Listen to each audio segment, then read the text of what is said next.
To all of you. Welcome to investment management session.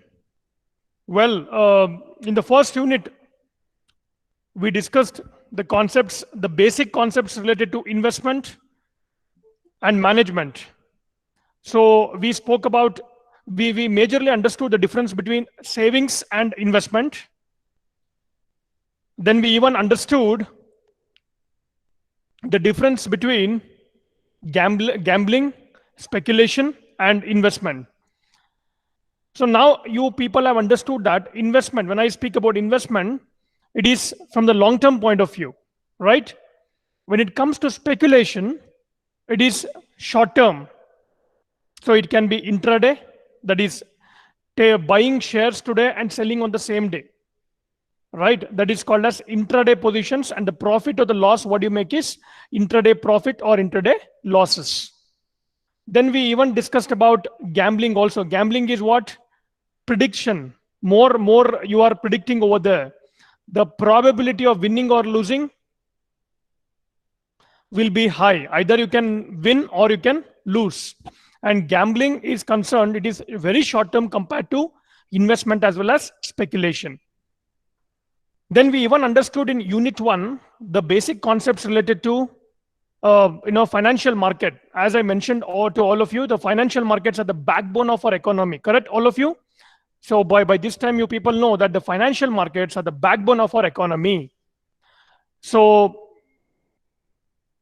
we even understood two types of financial markets, that is the primary market as well as the secondary market. So primary market, also called as initial public offering, where for the first time the company wants to raise funds from the public, they come up with an IPO process. And secondary market is when the shares after the IPO process, when they are listed in the equity market. So we call it as secondary market, wherein it is open for all to buy and sell, right? Then the regulatory body of our Indian equity market, we even discussed about that, that is Securities and Exchange Board of India. Then we even understood the various financial instruments presently available in the market. Like we discussed about the preferential shares, right? Then we even discussed about debentures, bonds. So all these concepts. Then very important thing is we even spoke about the index. See, in India, students, please understand, we have two popular exchanges, that is called as NSE as well as BSE. So we even discussed about the index. What do you mean by index? Index is nothing but a benchmark. So if you want to ask a broker, what is the market today? So you will ask him, so what is Sensex today? Whether it is up or down. What is Nifty today? Whether it is up or down. So what it indicates basically, it indicates to us that whether the market is green today or red. That means whether it is in the green side means what? More number of bulls are there in the market. We call it as a bullish market.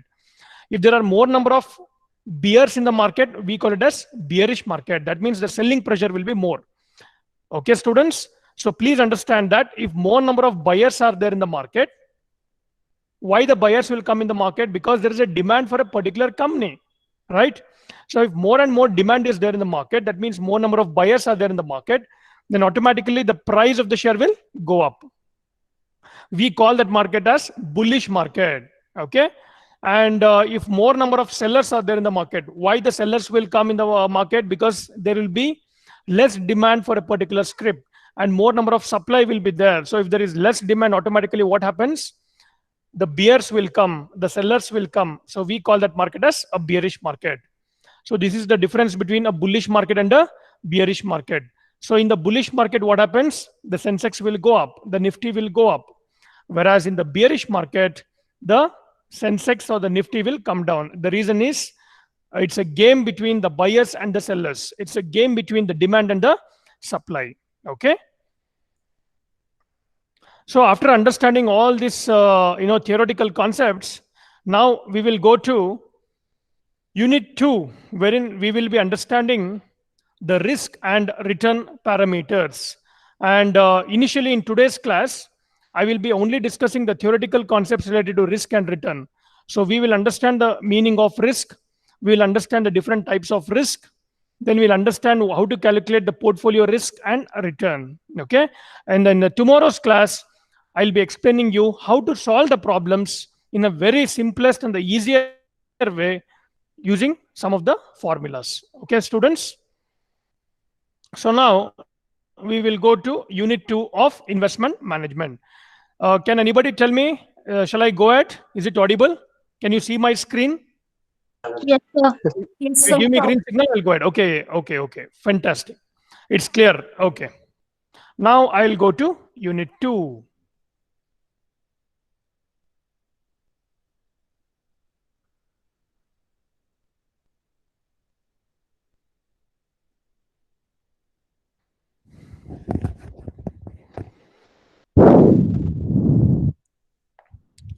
So first we'll understand the concept of risk. So risk may be defined as the possibility of suffering an injury or loss. See, in simple terms, risk may be defined as the possibility of suffering an injury or loss. It is present in every field or in every situation. So risk is what? It's an uncertain event which causes a loss, right? See, when it comes to business or financial world, it represents the uncertainty associated with an investment.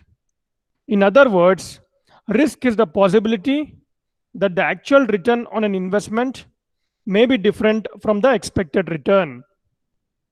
An important concept in this regard is the idea that an investment carrying a higher risk has the potential of higher yield. Please understand this. It need not be always, if I take high risk, I should get high returns. Right? So you are taking a chance over there. You are taking a risk over there. So always you need not expect good amount of profit when you take more risk.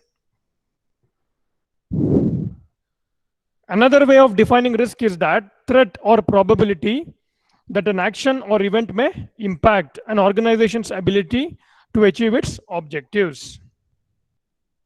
See, very important, how can I define risk? It's an uncertain event.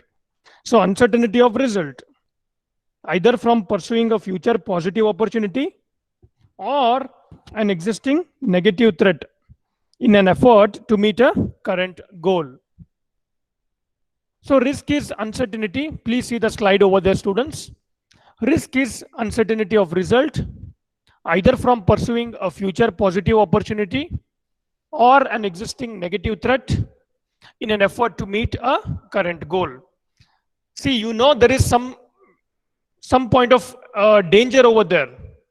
But in spite of knowing that there is a risk associated, so if you go over there, right, so that is an uncertain event which is going to happen, which will cause you, which you will be incurring the losses from that, either a financial loss or a non-financial loss. Okay. So next we will study the different types of risk. Please understand this. Broadly, you know, there are two types, that is systematic risk and unsystematic risk. Now, please understand the difference between systematic and unsystematic risk carefully, students. The risk which is inherent to the entire market or system is termed as systematic risk or uncontrollable risk. Please remember this. Systematic risk is also called as uncontrollable risk. That means these risks cannot be controlled. It is also referred to as undiversifiable risk, as it affects the entire market and not one specific stock or industry. It is also associated with economic, social, political, and legal aspects of all the securities in the economy. So these factors are capable of exerting pressure on all the securities in the market in such a manner that all of them would move or change accordingly. Now we will understand, so all of you came to know that systematic risk is also known as uncontrollable risk. It affects the entire market as a whole. So something, an external risk which is beyond my control is called as systematic risk, right? So broadly, systematic risk again can be categorized into three types: market risk, interest rate risk, and purchasing power risk. We will understand each type in detail now. So first we will take in systematic risk, the market risk. So as the name only suggests, students, market risk is the risk that the value of an investment will decrease due to movements in market factors. The reason for such uncertainty is market forces represented in two markets, namely the bull market and the bear market. Market is influenced by a number of factors or events, some of which are tangible, while others are intangible. Tangible factors are real setbacks like war, famine, volatility in currency, earthquake, etc. Whereas intangible factors are not real events, but are sentiment driven and at times sequel to a tangible event. They are capable of driving the market in either direction. So what we are studying now, students, in systematic risk, we are studying market risk. The second type of systematic risk, what we'll be discussing now, is called as interest rate risk. Interest rate risk is the possibility of an unexpected change in interest rates prevailing in the market, which affects the value of an investment adversely. See, generally speaking, the value of debt instruments like bonds, debentures, commercial papers, etc., is directly affected by the interest rate risk. The movements in market interest rates are promoted by the monetary policy of the central bank of the country, which leads to changes in the interest rates of treasury bills and government bonds. The last type is purchasing power risk. That is what we are studying now. We are studying the components of systematic risk, also called as uncontrollable risk. Purchasing power risk is the possible reduction in the purchasing power of the expected returns. Due to a high rate of inflation, there is erosion in the purchasing power of money, which results in decrease in the returns. Please understand this. So increase in the rate of inflation is swifter than the increase in the value of investment. This results in punishment to the investors in the form of a reduced return on their investment. So rising rate of inflation poses a threat to the investor as it is a risk or possible loss for him. So these are the components of systematic risk. Now we'll understand unsystematic risk. See, unsystematic risk is also known as diversifiable risk, as it can be managed and controlled, unlike systematic risk, which is difficult to be managed and controlled as it is widespread and covers the entire system. See, unsystematic risk may be specific. Please understand, it is specific to an industry or within the organization, that is company, and is caused due to one or more the following reasons what I will be discussing now. See, lack of managerial ability in an organization, technological advancement in the process of production, procurement of raw material, then lack of human resources, and change in consumer preferences. See, some of the other factors leading to unsystematic risk may be like financial leverage, that is debt equity ratio, DER of the companies varies from each other. Sources of funds and repayment of the loans also involve an element of risk. And sometimes the product may go out of fashion. See, you are manufacturing a product, but without understanding the present trend in the market, you are manufacturing a mobile phone. Say, for example, you are manufacturing a mobile phone, but that is an old trend in the market. But without understanding the requirement of a consumer, if you manufacture, so there is a huge amount of risk or the loss which is involved in that, right? So sometimes the product may be out of fashion or become obsolete, which is a threat of or risk for the company or industry. Now we will understand the components of unsystematic risk. The first one is called as business risk. See, business risk is a part of the unsystematic risk, which basically comes from the operational activities of the business. due to certain inbuilt deficiencies in the operations of a company, its competitive advantage over the rivals is lost, affecting the force of its expansion, and that is the smooth flow of revenue. See, business risk may arise due to internal causes or external causes, and accordingly it is categorized under two heads. So what we are discussing now, students, we are discussing the components of unsystematic risk.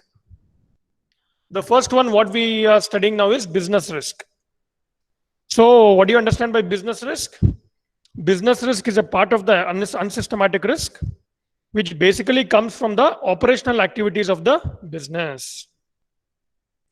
See, business risk may arise due to internal causes or external causes, and accordingly it is categorized under, again, two heads: the internal business risk and the external business risk.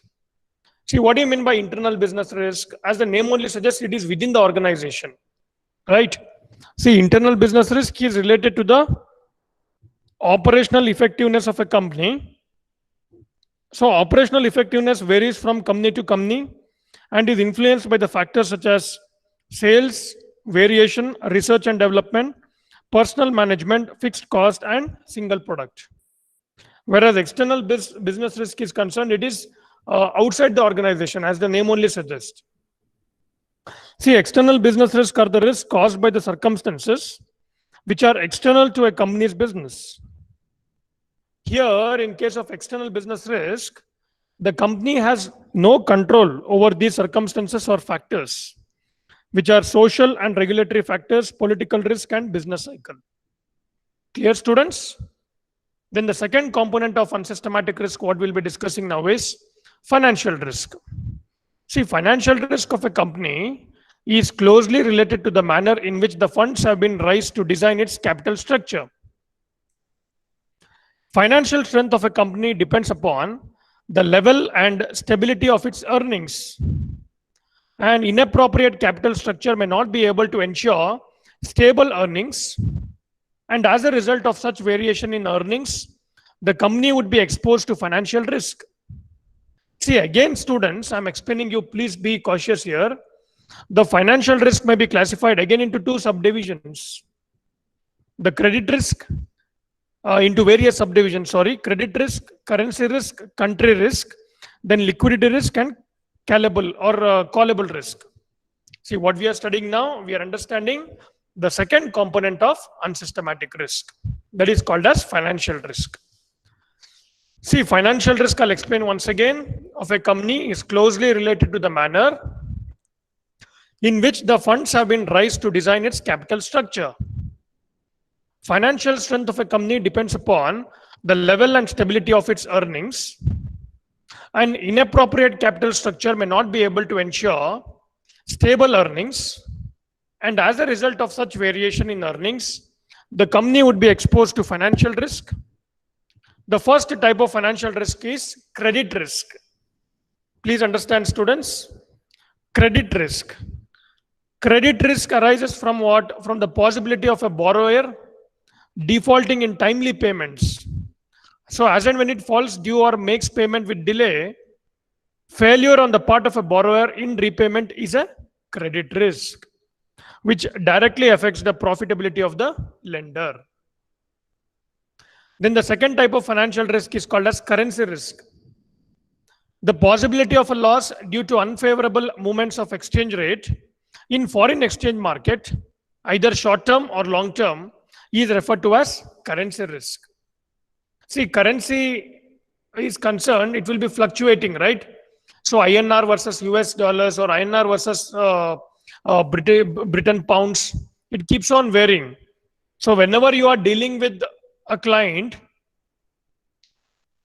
which are origins of either US, UK or other country, you should be keeping this in your mind. Okay, the risk involved in that is called as currency risk.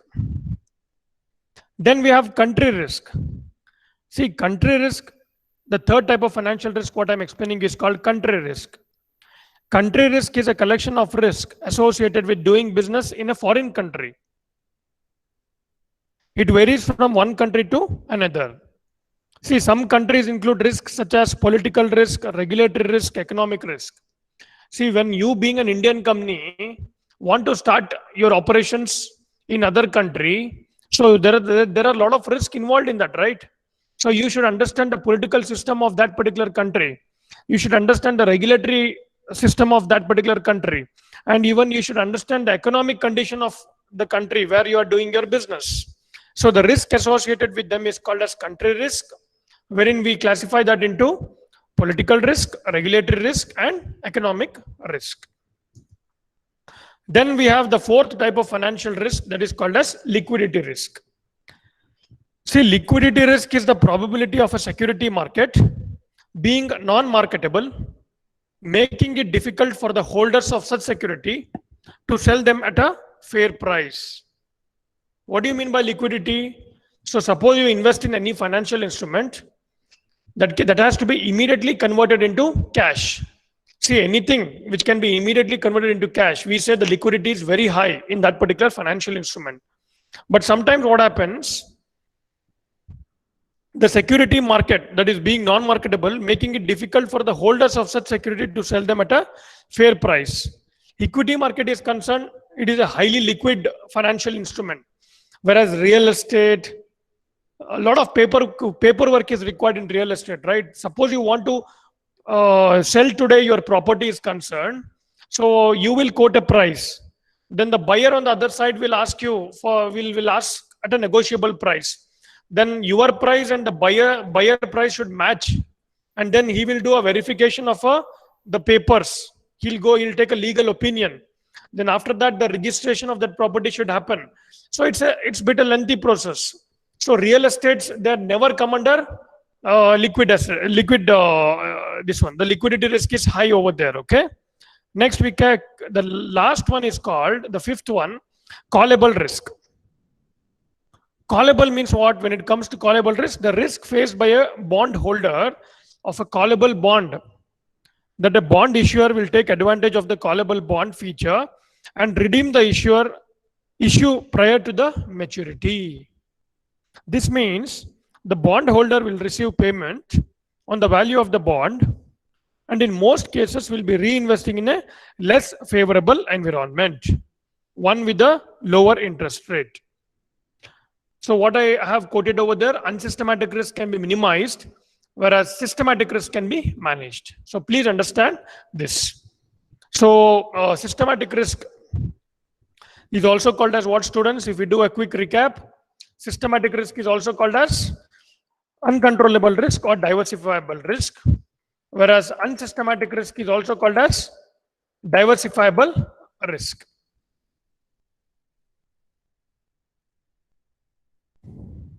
So let me elaborate on the last point what I mentioned to all of you. That is, unsystematic risk can be minimized, whereas systematic risk can be managed. So unsystematic risk, also called as diversifiable risk, is the risk that is specific to a company.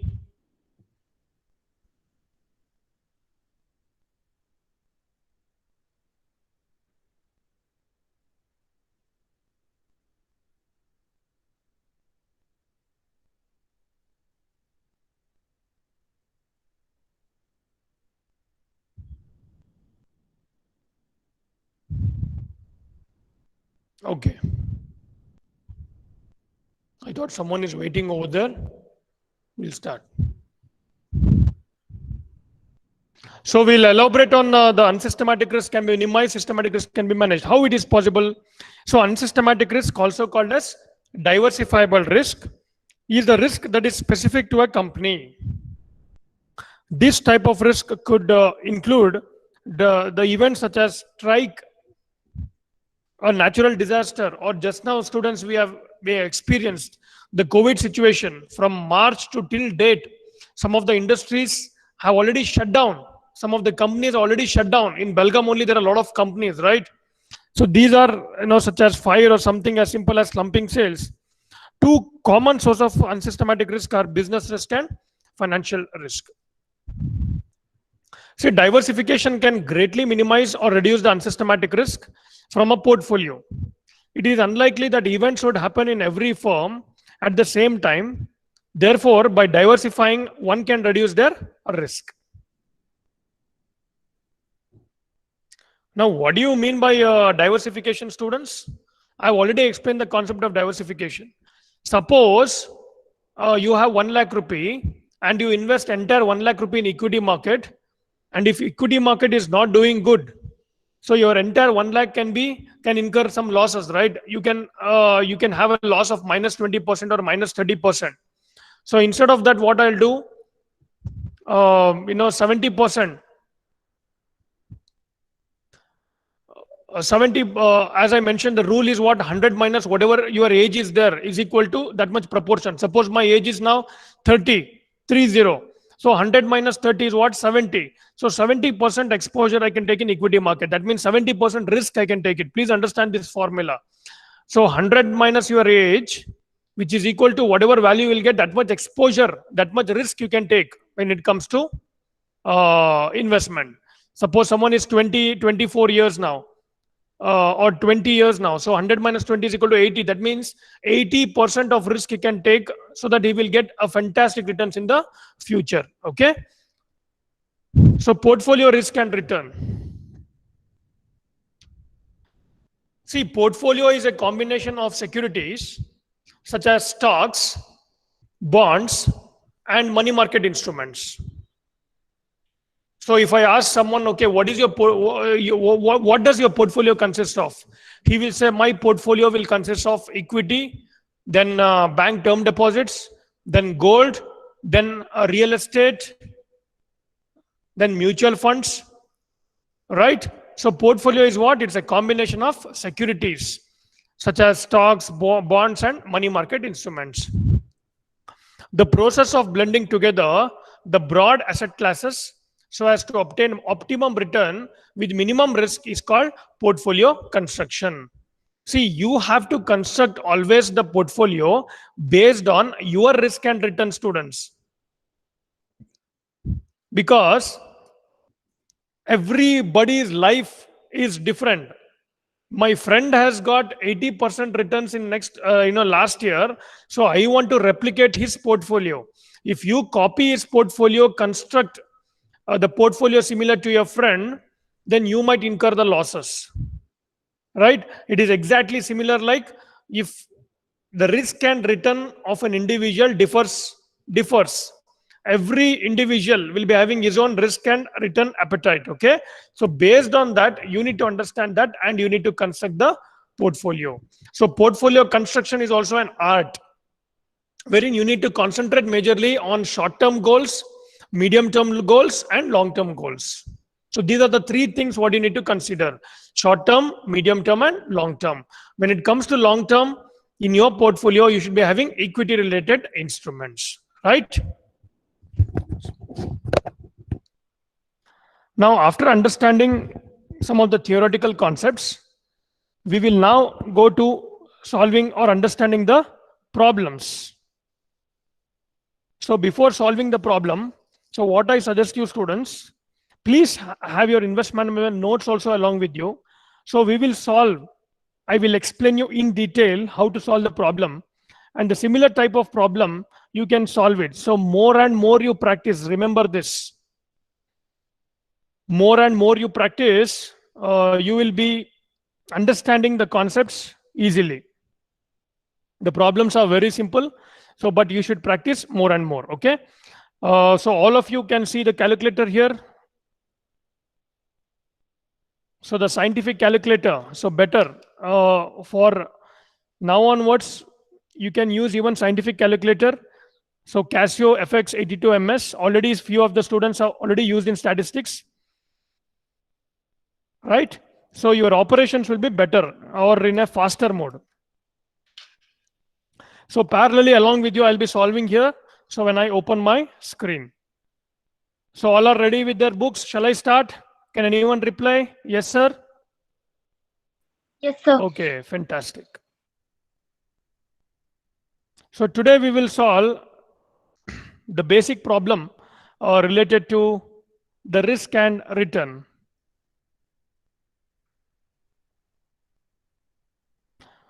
Okay, students, the first problem for the day, what I have taken is computation of standard deviation, variance, and returns. Now, before solving this problem, I want to tell all of you that standard deviation, you all have already studied in statistics. Standard deviation measures the risk associated with the portfolio. Please remember this, okay? If the standard deviation of a portfolio is too high, so we call that portfolio as risky portfolio, right? So we are comparing basically two companies, A and B, and the standard deviation of these two portfolios. If standard deviation of A is higher than standard deviation of B, then we say company A is risky, right? So now you can see here in the slide company A and company B. So what they have given there, they have given their return and their probability. Okay. So first I will tell you company A. Slowly you can make a note of that also. So company A, when I say company A, I am speaking about the vertical column. Return, what they have given, 6, 7, 8, 9, and 10. And the probability of return, they have also given again like this, 0.1, 0.25, 0.3, 0.25, and 0.1. So first, what they have asked us to calculate the expected return, that is summation of E into R, or summation of E of R, that is called as expected return. So first step is we need to calculate the expected return of A and expected return of company B, right students? So what I do, I multiply the probability into R. Solve along with me students. For verification, you can see the screen over there. So what I'm doing there, company A is concerned, 6 multiplied by 0.1 will be 0.6. 7 multiplied by 0.25 will be 1.75. 8 multiplied by 0.3 is 2.4. 9 multiplied by 0.25 is 2.25. And 10 multiplied by 0.1 is 1. Then what I do, students, I do summation of expected return. So what I do 0.6 plus 1.75 plus 2.4 plus 2.25 plus 1. See, I get the expected return of company A to be equal to 8.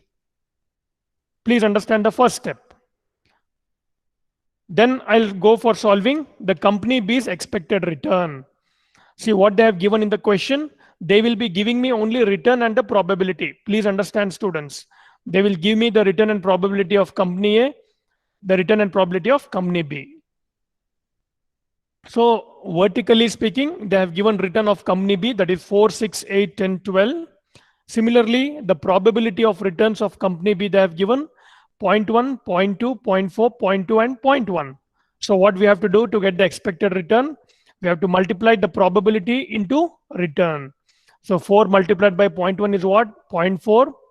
6 multiplied by 0.2 is what? 1.2. Similarly, if I keep on multiplying R into P, I get the summation. See, please understand how I read that. Summation of E of R, that is expected return of company B is how much? 8. Till here, everyone has understood? Can anyone tell me? Yes, sir? Yes, sir. Okay. Now, what I have written over there in the example given above, the expected means are the same in both the companies. That is how much? 8%. The A company's return varies from 6% to 10%, while the B company's return varies from 4% to 12%. Now, the next step, that is second step, is concerned, we need to calculate the standard deviation as well as what? Standard deviation and variance. So all of you have read, please understand this. How do you compute standard deviation? Standard deviation is equal to square root of variance. I get the value of standard deviation. So the second step in this problem is calculation of variance. Please understand that. Standard deviation is equal to square root of variance. Right? Okay. Now, formula to compute standard deviation and variance. Sigma. See, the symbol over there is sigma, that is standard deviation, is equal to square root of summation of I is equal to 1 to n, probability multiplied by R, that is return minus expected return, whole square. I'll repeat, students, once again. Please note down the formula. You should not forget this. Standard deviation is equal to square root of summation of I is equal to 1 to n, probability multiplied by r minus e of r whole square. So variance is what? Then sigma square is equal to summation of I is equal to 1 to n, p, that is probability multiplied by r minus e of r whole square. Hence, I already mentioned to all of you, standard deviation, that is sigma, is equal to square root of variance. So my second step here is I'll construct a table. As you can see over there, for company A, I will construct a table. So in my table, what all things are there? First column, please note down like that. First column is return. The second column is probability, what they have given in the question. Can anyone tell me how I got the value -2 over there in the third column, students? It is r minus e of r. So what is r over there? 6 minus expected return of company A is what? 8. So 6 minus 8 is what? -2. 7 minus 8 is what? -1. 8 minus 8 is what? 0. 9 minus 8 is what? +1. 10 minus 8 is what? +2. So can anybody tell me, have you understood the third column over there, students? Please tell me yes, sir. Or I'll repeat once again. Yes, sir. Yes, sir. Yes, sir. So no. That means a lot of confidence are there. Oh, someone is telling no. Please be frank, students. Yes, sir. I did not understand, sir. Fantastic. Okay. Now, for others, those who have understood, you can start solving. You can go ahead. Okay. Who is Disma who is not understood? Tell me your name. So, Sarika. Arika. Okay. Now, returns, whatever they have given in the question, I have listed over there. 6, 7, 8, 9, 10. Probability of company A, whatever they have given in the question, I have listed 0.1, 0.25, 0.3, 0.25, 0.1. This, whatever they have given in the question, I have written there in the table. Okay. Now, the third column is concerned r minus e of r. Now, Sarika, please understand. R is what, Sarika, of company A? The first row, 6 6. minus Yes, sir. expected return of company A is what we have calculated right here. See here. Summation of E of R is equal to 8. Yes, sir. See the slide over there? Yes, sir. Okay. So what I have to do? 6 minus 8 is what? -2. Similarly, Sarika, Okay. the second row, 7 minus 8 is -1. 8 minus 8 is Yes. 0. 9 minus 8 is +1. 10 minus 8 is +2. Understood, Sarika? Yes, sir. Okay. Now, other students, the fourth column is concerned. What you have to do? You have to simply square it. Square it. Now, normally students will do a mistake here. Please understand. -2 square is what? 4. Sir, there is minus sign over there. Then how you will mention, sir? Minus into minus is always plus. Please remember that. So -2 square is what? 4. Clear? I am explaining you the fourth column, students. Fourth column. Then -1 square is 1. 0 square is 0. Then 1 square is 1. 2 square is 4. Till here, all of you have understood. Then I'll go to the fifth column. Yeah? Yes, sir. Okay. Oh, that means you are feeling it very easy. Very good. That's all. This subject is concerned. If you keep on solving along with me, it is very easy. The fifth column is concerned probability multiplied by r minus e of r whole square. So what is probability? 0.1 multiplied by 4, which is equal to 0.4. Similarly, the second row, 0.25 multiplied by 1, 0.25. Similarly, 0.30 multiplied by 0, 0. Now, if I add all those, I'll do it with you. 0.4 plus 0.25 plus 0 plus 0.25 plus 0.4 is equal to 1.3. So what is this 1.3, students? This is my variance. Clear? So variance of company A is what? 1.3. Can anyone tell me what is standard deviation then, if you have solved?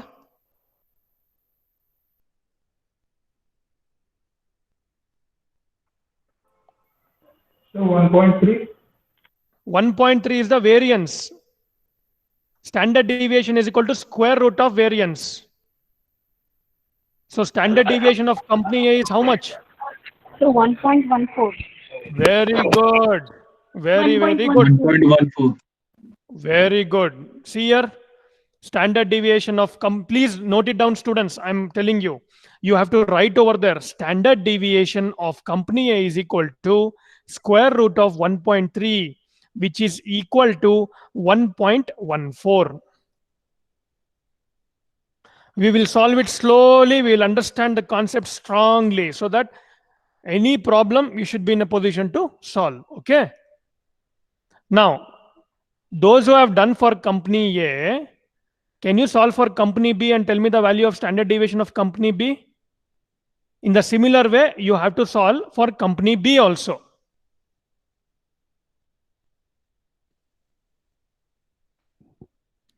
Don't simply copy here, students. You should solve over there for company B and tell me the value of standard deviation of company B. In the same way.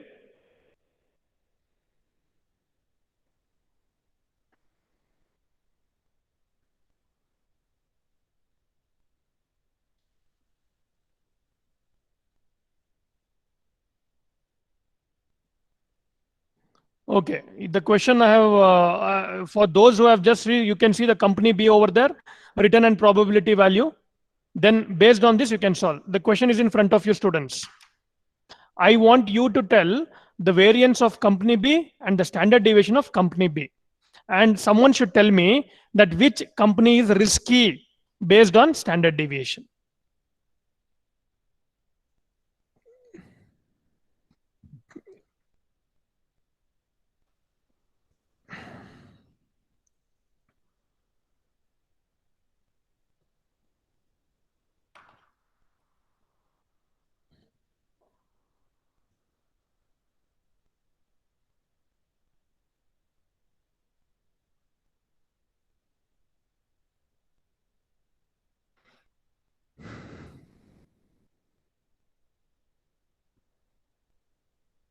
Any student who wants still explanation, please be very frank. I will not tell anything. I'll explain you one more time, but don't sit idle. Keep solving that. The question is in front of you. If you want any explanation, please ask me frankly. Or if you have understood, I want the result of what is the standard deviation of company B.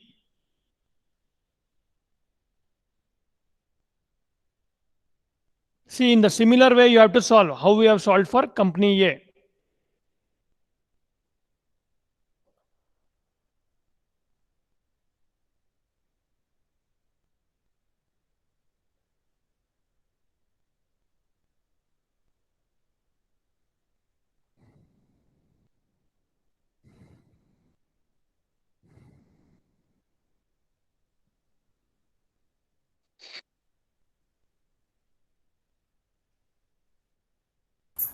Hello?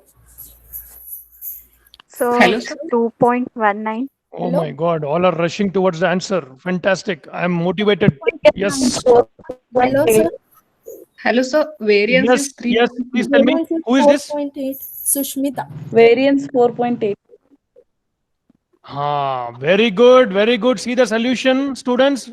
Variance is 4.8. Very, very good. And what is the standard deviation of company B? 2.1. 1.19. Hey, 2.19. Square root of 4.8. Those who have got wrong answer, please see the solution over there. Some of you have got 2.19 correct answer. Very good. Some of you were telling 1 point something. Please check your answer. 2.19 is the standard deviation of company B. I will give you 1 minute time. Those who have not got the answer, see where you have went wrong. If you even miss a single, decimal, 2.19, correct. Even if you miss a single decimal, your entire answer is wrong. The standard deviation comes to be wrong, okay? You should be very, very careful while calculating. All of you have got 2.19. Those who have not got, please check where you went wrong. And those who have got 2.19, there is a small conclusion over there. What is mentioned over there? Please note it down in your notes. Please note it down. The more you solve the problems, the more you will become expert. There are more than 50 formulas in this subject. I'm repeating, more than 50 formulas. So as and when we solve the problems, you should make a box of that formula and remember that, so that you will never forget that.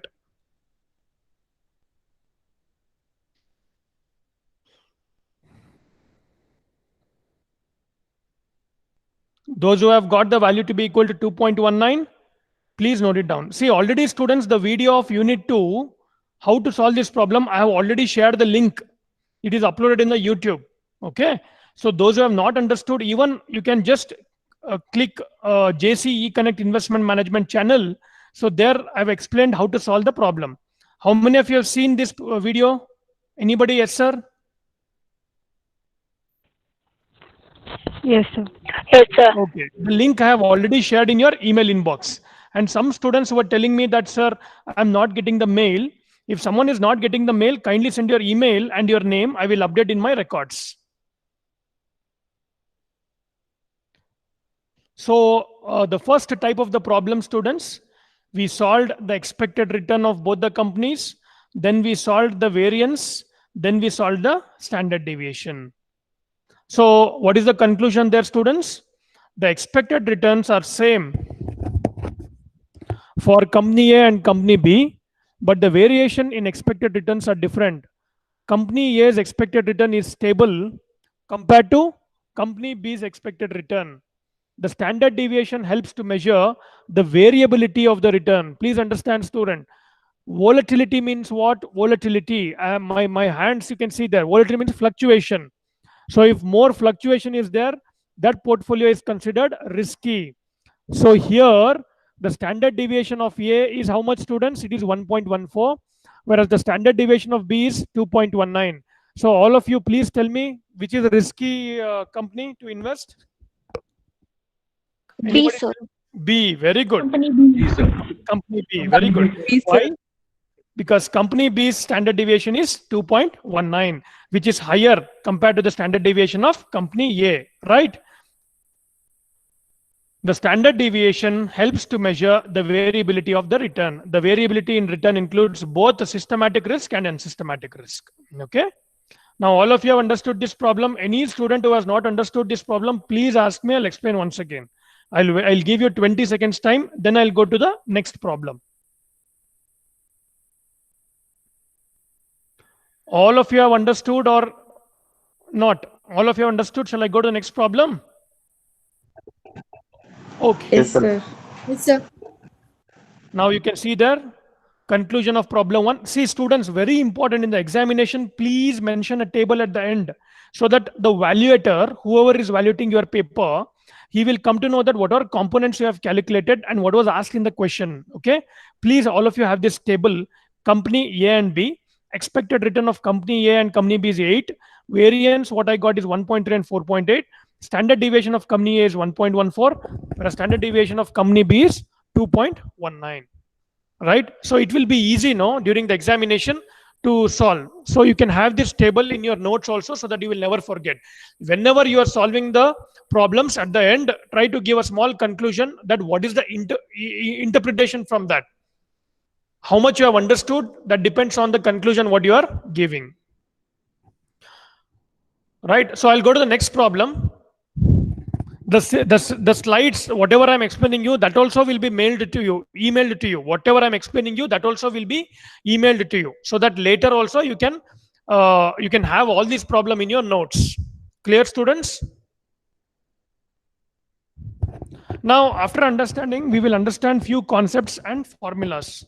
The first is called as characteristic regression line. The CRL is a simple linear regression model estimated for a particular stock against the market index return to measure its diversifiable and undiversifiable risk. RI is equal to alpha. Alpha is called as the interpret plus beta, that is slope of the ith stock. Then RM is called market return. See, remember, students, when I use RI, it is the stock return. RM, M stands for market return, that is index return, and EI is the error term. Now, very important thing what you have to remember here is the security return, how I calculate the security return, the individual security return. So today's security return is equal to, please remember this, today's price minus yesterday's price divided by yesterday's price multiplied by 100. I get the percentage security return. Please understand this. Similarly, if I want to calculate the market return, today's market return, so today's market return is equal to today's index minus yesterday's index divided by yesterday's index multiplied by 100. Okay. So in the same way, you can calculate the daily returns, the weekly returns can also be calculated by using the weeks and the last week price. So someone who is interested to do the project work, you can take the 5 years stock prices or 5 years market value, and then you can compute the percentage returns, how much returns it has delivered on a monthly basis, on a weekly basis, or on a yearly basis. Okay, so this is very important, students. Now, how do you calculate the beta and alpha coefficient? Please note down in your notes. Beta is what? Beta measures the sensitivity of a stock with respect to the index. So beta is equal to N. So what is N over there? Number of years. Summation of XY. When it comes to problem, I will be explaining you still, students. If beta is equal to +1, what is the inference? If beta is equal to -1, what is the inference? If beta is less than 1, what is the inference? Okay. Please note down in your notes, beta is equal to N into summation XY minus summation X into summation Y whole divided by N into summation X square minus summation X whole square. Then the next formula is alpha. I will explain you the inference and I take you the problem as an example. Okay. Don't worry. Alpha is equal to Y bar minus beta X bar. So if you have noted, see there. Now it comes. Today I will explain you this. Beta is the slope of the characteristic regression line. Now beta describes the relationship between the stock's return and the index return. Please understand that. Beta describes the relationship between the stock return and the index return. That means if the index has given me 5% return, how much return stock has given? If index has given me 10% return, how much TCS has given to me? Please understand, all of you are getting what is beta? If Nifty has given me 25% return over the 5-year period, if I had TCS in my portfolio, how much return I have got when compared to Nifty? So beta describes the relationship between the stock return and the index return. So index is called as benchmark. Please remember, students, index is called as benchmark. Again, I'm telling, index means what? Either Nifty or Sensex, or if you want banking sector, you can take banking index, auto index, pharma index. Okay, so a lot of index are present. So whenever you are doing a study, you need to have a benchmark so that you can compare, basically compare. So if my stock has given 50% returns, how much the pharma index has given? So if it has given 60%, that means my stock has underperformed compared to the index. Understand? So if my stock has given 100% returns and the index has given 50% returns, that means my stock has performed really good. Correct? So beta indicates that 1% change in NSE index would cause 1.19% change in the auto. So beta, please know the first point over there. That is very important, students. If beta is equal to +1, that means 1% change in market index return causes exactly 1% change in the stock return. It indicates the stock moves in tandem with the market. Please note down there. Beta is equal to +1 means what? The stock moves in tandem with the market. The stock moves in parallel with the market movement. If beta is equal to +0.5, that means 1% change in the market index return causes 0.5% change in the stock return. See there, I have mentioned one more point. The stock is less volatile compared to the market. Clear? If beta is equal to +2, that means 1% change in the market index return causes 2% change in the stock return. The stock return will be more volatile. That means it is more risky, right? So when there is a decline of 10% in the market return, the stock with a beta of 2 would give a negative return of 20%. The stocks with more than 1 beta value is considered to be risky. Then negative beta value indicates that the stock return moves in the opposite direction to the market return. A stock with a negative beta of -1 would provide a return of 10% if the market declines by 10% and vice versa. See, stocks with a negative beta resist the decline in the market return, but stocks with a negative returns are very rare. Now we will still understand alpha. See, alpha, the intercept of the characteristic regression line is alpha. That is the distance between the intersection and the horizontal axis. Please understand now, it indicates, what does alpha indicates? Alpha indicates the stock return is independent of the market return. See, in the problem, whenever you are solving for alpha, a positive value of alpha is a healthy sign. Please understand and make a note on this. Positive alpha values would yield profitable return. According to the portfolio theory, in a well-diversified portfolio, the average value of alpha of all the stocks turn out to be 0.